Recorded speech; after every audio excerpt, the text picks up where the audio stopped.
Simba es un proyecto gratuito de promoción de la lectura. Ayúdanos a que nuestros libros lleguen a más gente compartiendo lecturas en las redes sociales. Si puedes y quieres, también puedes hacer una donación para mantener el proyecto y posibilitar que nuestra biblioteca siga creciendo. Mi hermana Antonia Ramón María del Valle Inclán. Cuento índice primero. Santiago de Galicia ha sido uno de los santuarios del mundo, y las almas todavía guardan allí los ojos atentos para el milagro. Y una tarde, mi hermana Antonia me tomó de la mano para llevarme a la catedral. Antonia tenía muchos años más que yo. Era alta y pálida, con los ojos negros y la sonrisa un poco triste.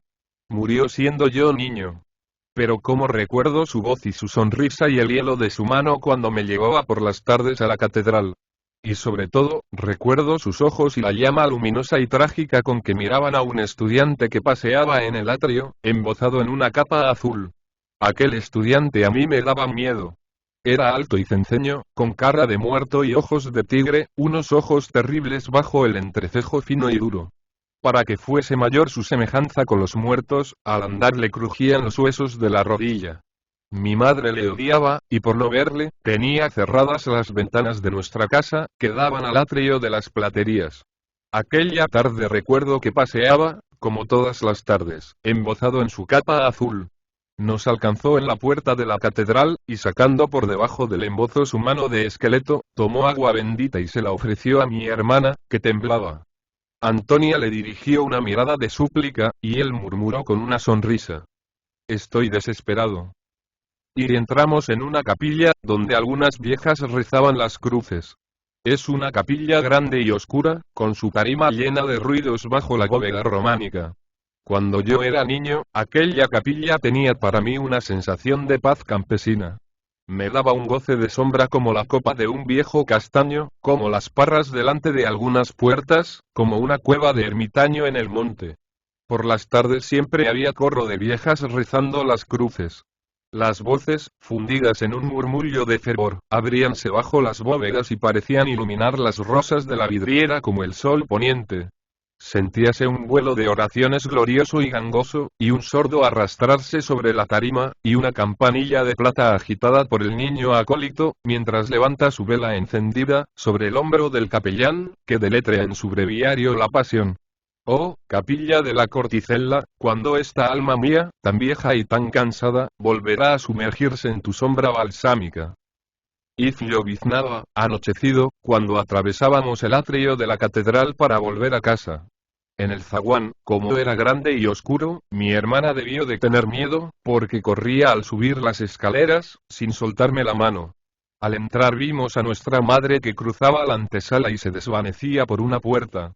Yo, sin saber por qué, lleno de curiosidad y de temor, levanté los ojos mirando a mi hermana, y ella, sin decir nada, se inclinó y me besó.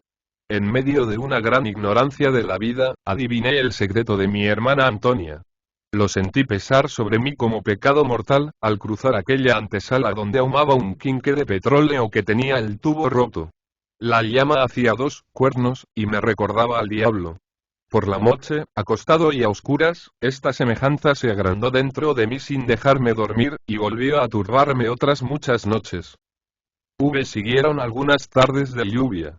El estudiante paseaba en el atrio de la catedral durante los escampos, pero mi hermana no salía para rezar las cruces. Yo, algunas veces, mientras estudiaba mi lección en la sala llena con el aroma de las rosas marchitas, entornaba una ventana para verle. Paseaba solo, con una sonrisa crispada, y al anochecer su aspecto de muerto era tal, que daba miedo. Yo me retiraba temblando de la ventana, pero seguía viéndole, sin poder aprenderme la lección. En la sala grande, cerrada y sonora, sentía su andar con crujir de canillas y choquezuelas y maullaba el gato tras de la puerta, y me parecía que conformaba su maullido sobre el nombre del estudiante: Máximo Bretal. Bretal es un caserío en la montaña, cerca de Santiago. Los viejos llevan allí montera picuda y sayo de estameña, las viejas hilan en los establos por ser más abrigados que las casas, y el sacristán pone escuela en el atrio de la iglesia. Bajo su palmeta, los niños aprenden la letra procesal de alcaldes y escribanos, salmodiando las escrituras forales de una casa de mayorazgos ya deshecha. Máximo Bretal era de aquella casa. Vino a Santiago para estudiar teología, y los primeros tiempos, una vieja que vendía miel, traíale de su aldea el pan de Borona para la semana, y el tocino. Vivía con otros estudiantes de clérigo en una posada donde solo pagaban la cama. Son estos los seminaristas pobres a quienes llaman códeos. Máximo Bretal ya tenía órdenes menores cuando entró en nuestra casa para ser mi pasante de gramática latina. A mi madre se lo había recomendado como una obra de caridad el cura de Bretal. Vino una vieja con cofia a darle las gracias, y trajo de regalo un azafate de manzanas reinetas. En una de aquellas manzanas dijeron después que debía de estar el hechizo que hechizó a mi hermana Antonia. Nuestra madre era muy piadosa y no creía en agüeros ni brujerías, pero alguna vez lo aparentaba por disculpar la pasión que consumía a su hija. Antonia, por entonces, ya comenzaba a tener un aire del otro mundo, como el estudiante de Bretal. La recuerdo bordando en el fondo de la sala, desvanecida como si la viese en el fondo de un espejo, toda desvanecida, con sus movimientos lentos que parecían responder al ritmo de otra vida, y la voz apagada, y la sonrisa lejana de nosotros. Toda blanca y triste, flotante en un misterio crepuscular, y tan pálida, que parecía tener cerco como la luna, y mi madre, que levanta la cortina de una puerta, y la mira, y otra vez se aleja sin ruido. Vi y volvían las tardes de sol con sus tenues oros, y mi hermana, igual que antes, me llevaba a rezar con las viejas en la capilla de la Corticela. Yo temblaba de que otra vez se apareciese el estudiante y alargase a nuestro paso su mano de fantasma, goteando agua bendita. Con el susto miraba a mi hermana, y veía temblar su boca. Máximo Bretal, que estaba todas las tardes en el atrio, al acercarnos nosotros desaparecía, y luego, al cruzar las naves de la catedral, le veíamos surgir en la sombra de los arcos. Entrábamos en la capilla, y él se arrodillaba en las gradas de la puerta besando las losas donde acababa de pisar mi hermana Antonia. Quedaba allí arrodillado como el bulto de un sepulcro, con la capa sobre los hombros y las manos juntas. Una tarde, cuando salíamos, vi su brazo de sombra alargarse por delante de mí, y enclavijar entre los dedos un pico de la falda de Antonia. Estoy desesperado. Y tienes que oírme, tienes que saber cuánto sufro y ya no quieres mirarme. Y Antonia murmuró, blanca como una flor. Déjeme usted, don Máximo. No te dejo. Tú eres mía, tu alma es mía y el cuerpo no lo quiero, ya vendrá por él la muerte. Mírame, que tus ojos se confiesen con los míos. Mírame. Y la mano de cera tiraba tanto de la falda de mi hermana, que la desgarró. Pero los ojos inocentes se confesaron con aquellos ojos claros y terribles. Yo, recordándolo, lloré aquella noche en la oscuridad, como si mi hermana se hubiera escapado de nuestra casa. Yo seguía estudiando mi lección de latín en aquella sala, llena con el aroma de las rosas marchitas.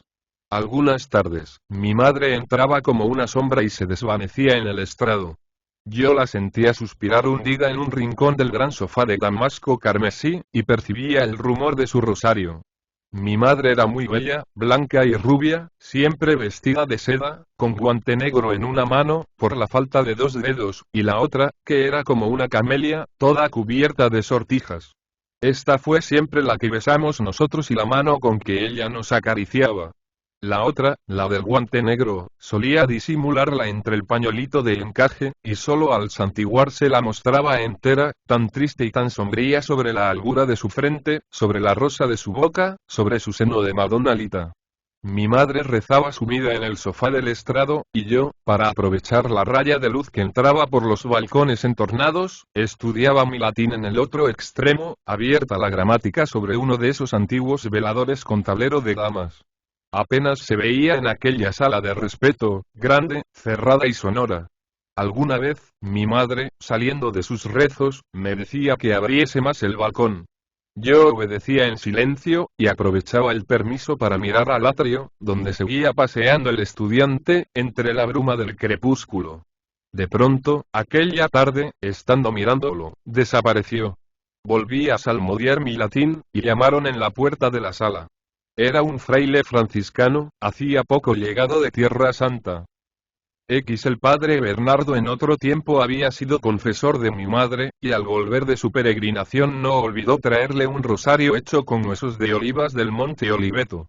Era viejo, pequeño, con la cabeza grande y calva. Recordaba los santos románicos del pórtico de la catedral. Aquella tarde era la segunda vez que visitaba nuestra casa, desde que estaba devuelto a su convento de Santiago. Yo, al verle entrar, dejé mi gramática y corrí a besarle la mano. Quedé arrodillado mirándole y esperando su bendición, y me pareció que hacía los cuernos. ¡Ay! Cerré los ojos, espantado de aquella burla del demonio. Con un escalofrío comprendí que era asechanza suya, y como aquellas que traían las historias de santos que yo comenzaba a leer en voz alta delante de mi madre y de Antonia. Era una asechanza para hacerme pecar, parecida a otra que se cuenta en la vida de San Antonio de Padua. El padre Bernardo, que mi abuela diría un santo sobre la tierra, se distrajo saludando a la oveja de otro tiempo, y olvidó formular su bendición sobre mi cabeza trasquilada y triste, con las orejas muy separadas, como para volar. Cabeza de niño sobre quien pesan las lúgubres cadenas de la infancia, el latín de día, y el miedo a los muertos, de noche. El fraile habló en voz baja con mi madre, y mi madre levantó su mano del guante. «Sal de aquí, niño». Shiva Silisa la Galinda, una vieja que había sido nodriza de mi madre, se agachaba tras de la puerta.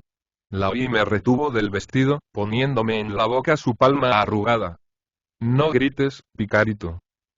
Yo la miré fijamente porque le hallaba un extraño parecido con las gárgolas de la catedral. Ella, después de un momento, me empujó con blandura. «Vete, neno». Sacudí los hombros para desprenderme de su mano, que tenía las arrugas negras como tiznes, y quedé a su lado. Oíase la voz del franciscano. «Se trata de salvar un alma y...». Basilisa volvió a empujarme. «Vete, que tú no puedes oír y toda encorvada metía los ojos por la rendija de la puerta. Me agaché cerca de ella. Ya solo me dijo estas palabras. «No recuerdes más lo que oigas, picarito». Sí, y yo me puse a reír. Era verdad que parecía una gárgola. No podía saber si perro, si gato, si lobo. Pero tenía un extraño parecido con aquellas figuras de piedra, asomadas o tendidas sobre el atrio, en la cornisa de la catedral. Se oía conversar en la sala. Un tiempo largo la voz del franciscano. «Esta mañana fue a nuestro convento un joven tentado por el diablo. Me contó que había tenido la desgracia de enamorarse, y que desesperado, quiso tener la ciencia infernal y siendo la medianoche había impetrado el poder del demonio. El ángel malo se le apareció en un vasto arenal de ceniza, lleno con gran rumor de viento, que lo causaban sus alas de murciélago, al agitarse bajo las estrellas. Se oyó un suspiro de mi madre. ¡Ay Dios!» Proseguía el fraile. Satanás le dijo que le firmase un pacto y que le haría feliz en sus amores. Dudó el joven, porque tiene el agua del bautismo que hace a los cristianos, y le alejó con la cruz. Esta mañana, amaneciendo, llegó a nuestro convento, y en el secreto del confesonario me hizo su confesión. Le dije que renunciase a sus prácticas diabólicas, y se negó. Mis consejos no bastaron a persuadirle. Es un alma que se condenará. Y otra vez gimió mi madre. Prefería muerta a mi hija. Y la voz del fraile, en un misterio de terror, proseguía. Muerta ella, ¿acaso él triunfase del infierno? Viva, quizá se pierdan los dos y no basta el poder de una pobre mujer como tú para luchar contra la ciencia infernal y... sollozó mi madre. Y la gracia de Dios. Hubo un largo silencio. El fraile debía de estar en oración meditando su respuesta. Basilisa la Galinda me tenía apretado contra su pecho. Se oyeron las sandalias del fraile, y la vieja me aflojó un poco los brazos para incorporarse y huir. Pero quedó inmóvil, retenida por aquella voz que luego sonó. La gracia no está siempre con nosotros, hija mía. Mana como una fuente y se seca como ella. Hay almas que solo piensan en su salvación, y nunca sintieron amor por las otras criaturas. Son las fuentes secas. Dime. ¿Qué cuidado sintió tu corazón al anuncio de estar en riesgo de perderse un cristiano? ¿Qué haces tú por evitar ese negro concierto con los poderes infernales? Negarle tu hija para que la tenga de manos de Satanás. Gritó mi madre. Más puede el divino Jesús. Y el fraile replicó con una voz de venganza. El amor debe ser por igual para todas las criaturas. Amar al padre, al hijo o al marido, es amar figuras de lodo. sin saberlo, con tu mano negra también azotas la cruz como el estudiante de Bretal. Debía tener los brazos extendidos hacia mi madre. Después se oyó un rumor como si se alejase. Basilisa escapó conmigo, y vimos pasar a nuestro lado un gato negro. Al padre Bernardo nadie le vio salir. Basilisa fue aquella tarde al convento, y vino contando que estaba en una misión, a muchas leguas. Sí, cómo la lluvia azotaba los cristales y cómo era triste la luz de la tarde en todas las estancias. Antonia borda cerca del balcón, y nuestra madre, recostada en el canapé, la mira fijamente, con esa mirada fascinante de las imágenes que tienen los ojos de cristal. Era un gran silencio en torno de nuestras almas, y solo se oía el péndulo del reloj. Antonia quedó una vez soñando con la aguja en alto. Allá en el estrado suspiró nuestra madre, y mi hermana agitó los párpados como si despertase. Tocaban entonces todas las campanas de muchas iglesias. Basilisa entró con luces, miró detrás de las puertas y puso los tranqueros en las ventanas. Antonia volvió a soñar inclinada sobre el bordado. Mi madre me llamó con la mano, y me retuvo.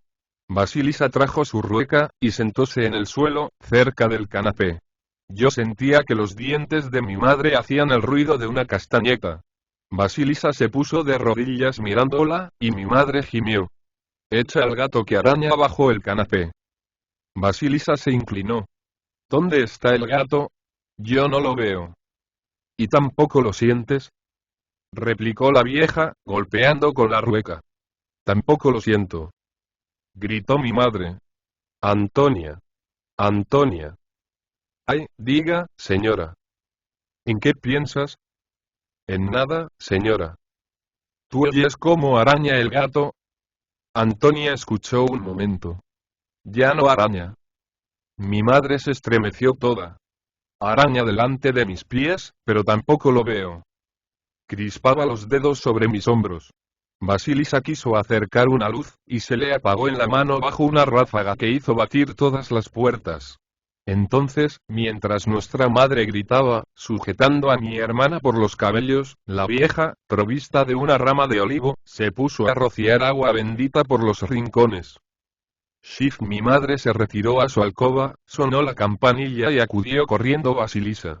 Después, Antonia abrió el balcón y miró a la plaza con ojos de sonámbula. Se retiró andando hacia atrás, y luego escapó. Yo quedé solo, con la frente pegada a los cristales del balcón, donde moría en luz de la tarde. Me pareció oír gritos en el interior de la rasa, y no osé moverme, con la vaga impresión de que eran aquellos gritos algo que yo debía ignorar por ser niño. Y no me movía del hueco del balcón, devanando un razonar medroso y pueril, todo confuso con aquel nebuloso recordar de reprensiones bruscas y de encierros en una sala oscura. Era como envoltura de mi alma, esa memoria dolorosa de los niños precoces, que con los ojos agrandados oyen las conversaciones de las viejas y dejan los juegos por oírlas. Poco a poco cesaron los gritos, y cuando la casa quedó en silencio escapé de la sala. Saliendo por una puerta encontré a la Galinda. No barulles, picarito. Me detuve sobre la punta de los pies ante la alcoba de mi madre. Tenía la puerta entornada, y llegaba de dentro un murmullo apenado y un gran olor de vinagre. Entré por el entorno de la puerta, sin moverla y sin ruido. Mi madre estaba acostada, con muchos pañuelos a la cabeza. Sobre la blancura de la sábana destacaba el perfil de su mano en el guante negro. Tenía los ojos abiertos, y al entrar yo los giró hacia la puerta, sin remover la cabeza. Hijo mío, espántame ese gato que tengo a los pies. Me acerqué, y saltó al suelo un gato negro, que salió corriendo. Basilisa la Galinda, que estaba en la puerta, también lo vio, y dijo que yo había podido espantarlo porque era un inocente. Y recuerdo a mi madre un día muy largo, en la luz triste de una habitación sin sol, que tiene las ventanas entornadas. Está inmóvil en su sillón, con las manos en cruz, con muchos pañuelos a la cabeza y la cara blanca. No habla, y vuelve los ojos cuando otros hablan, y mira fija, imponiendo silencio. Es aquel un día sin horas, todo en penumbra de media tarde. Y este día se acaba de repente, porque entran con luces en la alcoba. Mi madre está dando gritos. Ese gato. Y ese gato. Y arrancármelo, que se me cuelga a la espalda. Basilisa la Galinda vino a mí, y con mucho misterio me empujó hacia mi madre. Se agachó y me habló al oído, con la barbeta temblona, rozándome la cara con sus lunares de pelo. Cruza las manos. Yo crucé las manos, y Basilisa me las impuso sobre la espalda de mi madre. Me acosó después en voz baja. ¿Qué sientes, neno? Respondí asustado, en el mismo tono que la vieja. Nada. Y no siento nada, Basilisa. ¿No sientes como lumbre? No siento nada, Basilisa. Ni los pelos del gato. Nada. Y rompí a llorar, asustado por los gritos de mi madre. Basilisa me tomó en brazos y me sacó al corredor.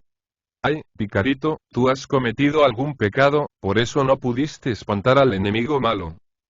Se volvió a la alcoba. Quedé en el corredor, lleno de miedo y de angustia, pensando en mis pecados de niño.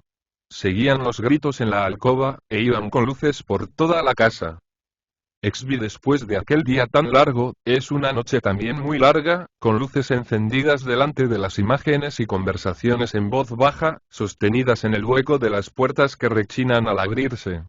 Yo me senté en el corredor, cerca de una mesa donde había un candelero con 2 velas, y me puse a pensar en la historia del gigante Goliat. Antonia, que pasó con el pañuelo sobre los ojos, me dijo con una voz de sombra. ¿Qué haces ahí? Nada. ¿Por qué no estudias? La miré asombrado de que me preguntase por qué no estudiaba, estando enferma nuestra madre. Antonia se alejó por el corredor, y volví a pensar en la historia de aquel gigante pagano que pudo morir de un tiro de piedra. Por aquel tiempo, nada admiraba tanto como la destreza con que manejó la onda al niño David. Hacía propósito de ejercitarme en ella cuando saliese de paseo por la orilla del río. Tenía como un vago y novelesco presentimiento de poner mis tiros en la frente pálida del estudiante de Bretal. Y volvió a pasar Antonia con un braserillo donde se quemaba espliego. ¿Por qué no te acuestas, niño? Y otra vez se fue corriendo por el corredor. No me acosté, pero me dormí con la cabeza apoyada en la mesa. Exvi no sé si fue una noche, si fueron muchas, porque la casa estaba siempre oscura y las luces encendidas ante las imágenes. Recuerdo que entre sueños oía los gritos de mi madre, las conversaciones misteriosas de los criados, el rechinar de las puertas y una campanilla que pasaba por la calle. Basilisa la Galinda venía por el candelero, se lo llevaba un momento y lo traía con 2 velas nuevas, que apenas alumbraban. Una de estas veces, al levantar la sien de encima de la mesa, vi a un hombre en mangas de camisa que estaba cosiendo, sentado al otro lado. Era muy pequeño, con la frente calva y un chaleco encarnado. Me saludó sonriendo. Se dormía, estudioso pues. Basilisa espabiló las velas. ¿No te recuerdas de mi hermano, Picarito? Entre las nieblas del sueño, recordé al señor Juan de Alberte. Le había visto algunas tardes que me llevó la vieja a las torres de la catedral. El hermano de Basilisa cosía bajo una bóveda, remendando sotanas. Suspiró la Galinda. Está aquí para avisar los óleos en la corticela. Yo empecé a llorar, y los 2 viejos me dijeron que no hiciese ruido. Se oía la voz de mi madre. Espantarme ese gato. Espantar ese gato. Basilisa la Galinda entra en aquella alcoba, que estaba al pie de la escalera del fallado, y sale con una cruz de madera negra. Murmura unas palabras oscuras, y me santigua por el pecho, por la espalda y por los costados. Después, me entrega la cruz, y ella toma las tijeras de su hermano, esas tijeras de sastre, grandes y mohosas, que tienen un son de hierro al abrirse. Habemos de libertarla, como pide y me condujo por la mano a la alcoba de mi madre, que seguía gritando. Espantarme ese gato. Espantarme ese gato. Sobre el umbral me aconsejó en voz baja. Llega muy paso y pon la cruz sobre la almohada y yo quedo aquí en la puerta. Entré en la alcoba. Mi madre estaba incorporada, con el pelo revuelto, las manos tendidas y los dedos abiertos como garfios. Una mano era negra y otra blanca. Antonia la miraba, pálida y suplicante. Yo pasé rodeando, y vi de frente los ojos de mi hermana, negros, profundos y sin lágrimas.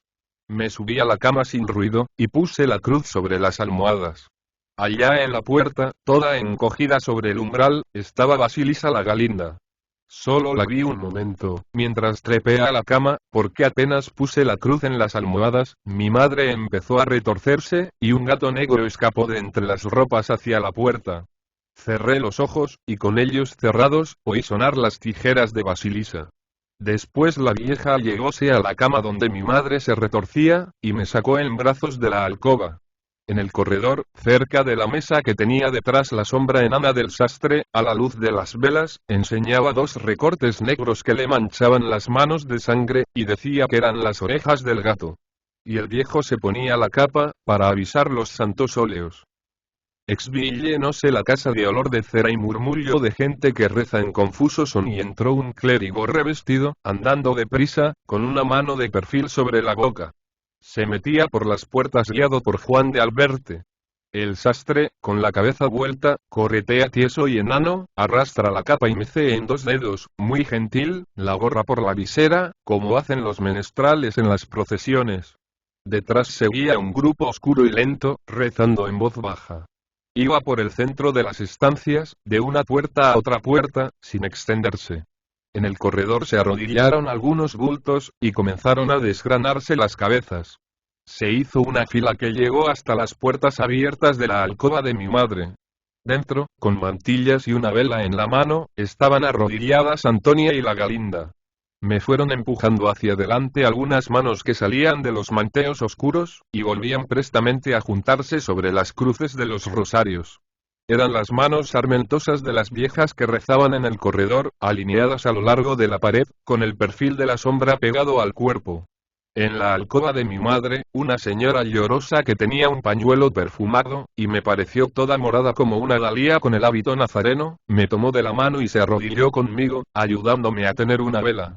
El clérigo anduvo en torno de la cama, con un murmullo latino, leyendo en su libro y... Después alzaron las coberturas y descubrieron los pies de mi madre rígidos y amarillentos.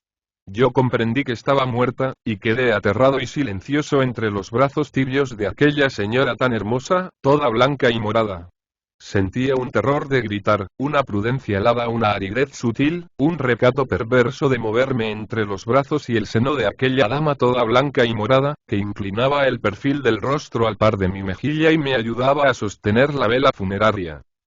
Shix la Galinda vino a retirarme de los brazos de aquella señora, y me condujo al borde de la cama donde mi madre estaba yerta y amarilla, con las manos arrebujadas entre los pliegues de la sábana.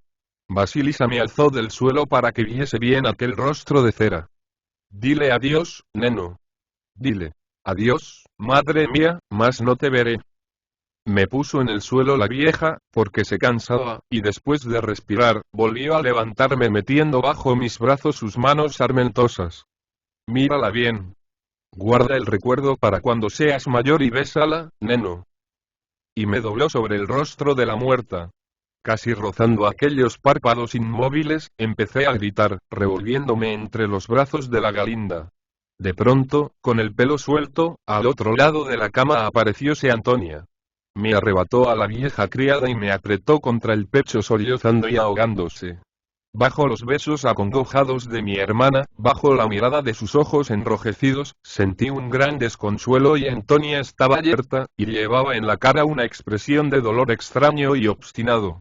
Ya en otra estancia, sentada en una silla baja, me tiene sobre su falda, me acaricia, vuelve a besarme sollozando, y luego, retorciéndome una mano, ríe y una señora le da aire con su pañuelito. Otra, con los ojos asustados, destapa un pomo. Otra entra por una puerta con un vaso de agua, tembloroso en la bandeja de metal.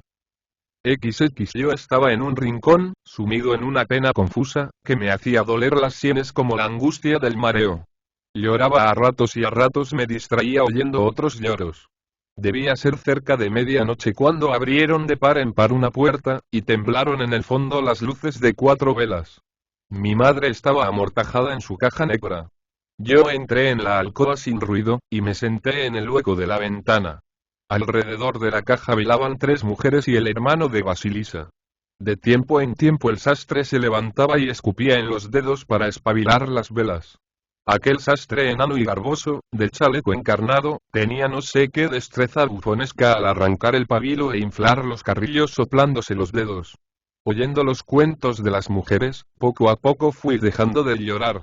Eran relatos de aparecidos y de personas enterradas vivas. Rayando el día, entró en la alcoba una señora muy alta, con los ojos negros y el cabello blanco. Aquella señora besó a mi madre en los ojos mal cerrados, sin miedo al frío de la muerte y casi sin llorar. Después se arrodilló entre dos cirios, y mojaba en agua bendita una rama de olivo y la sacudía sobre el cuerpo de la muerta. Entró Basilisa buscándome con la mirada, y alzó la mano llamándome. Mira la abuela, Picarito. Era la abuela. Había venido en una mula desde su casa de la montaña, que estaba a 7 leguas de Santiago. Yo sentía en aquel momento un golpe de herraduras sobre las losas del zaguán donde la mula había quedado atada. Era un golpe que parecía resonar en el vacío de la casa llena de lloros.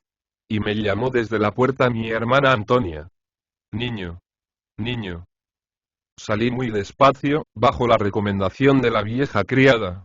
Antonia me tomó de la mano y me llevó a un rincón. Esa señora es la abuela. En adelante viviremos con ella. Yo suspiré. ¿Y por qué no me besa? Antonia quedó un momento pensativa, mientras se enjugaba los ojos. Eres tonto. Primero tiene que rezar por mamá. Rezó mucho tiempo. Al fin se levantó preguntando por nosotros, y Antonia me arrastró de la mano. La abuela ya llevaba un pañuelo de luto sobre el crespo cabello, todo de plata, que parecía realzar el negro fuego de los ojos. Sus dedos rozaron levemente mi mejilla, y todavía recuerdo la impresión que me produjo aquella mano de aldeana, áspera y sin ternura. Nos habló en dialecto. Murió la vuestra madre y ahora la madre lo seré yo y otro amparo no tenéis en el mundo y os llevo conmigo porque esta casa se cierra. Mañana, después de las misas, nos pondremos al camino. Y al día siguiente mi abuela cerró la casa, y nos pusimos en camino para San Clemente de Brandeso. Ya estaba yo en la calle montado en la mula de un montañés que me llevaba delante en el arzón, y oía en la casa batir las puertas, y gritar buscando a mi hermana Antonia.